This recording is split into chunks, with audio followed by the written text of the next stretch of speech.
Daniel, today I want to pick your brain. The way you think is different than most people, and it's so very valuable in the things that we do for our clients. Recently, there was a case that came in, and you found something right away that had to be solved. Can you tell us that story? Oh, yeah, I know what you're talking about. Um, I guess the way that I think is borderline obsessive. I'll admit to that.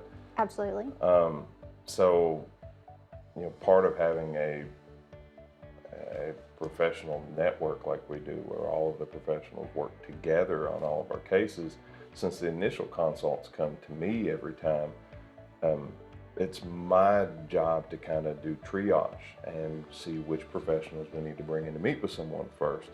So I have to learn quite a bit about each one of their fields. And by doing that, I'm able to catch things. And it just so happens that with this case that you're talking about, it made an immediate impact for a family that ended up going through a tragedy.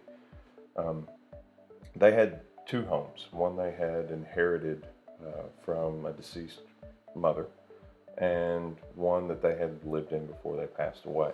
So they moved into the mother's home, and for some reason, they gave the home to the daughter, and they were literally across the street from each other.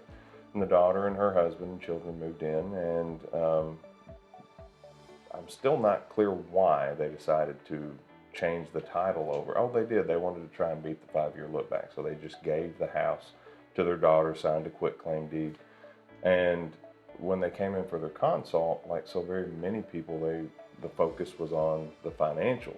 But I started asking questions and I found this stuff out. And then I immediately brought to their attention the things that can go wrong when you just deed things over to children, and that we needed to bring in one of our attorneys to give this some thought and see if there was a better way to do it. So they ended up forming a trust and put both homes into it. And unfortunately, the daughter passed away a week after we did that. Had we not went down that path, um, right now their home would be owned by their son-in-law, and there would be nothing that they can do about that. And it's just because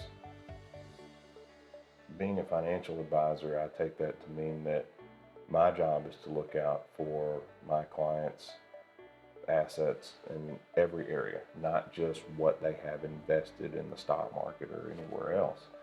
And little things like that, catching them, um, I think that's the difference between what we do and the way everyone else approaches planning. And it just so happens that, unfortunately, in this case, it changed their lives.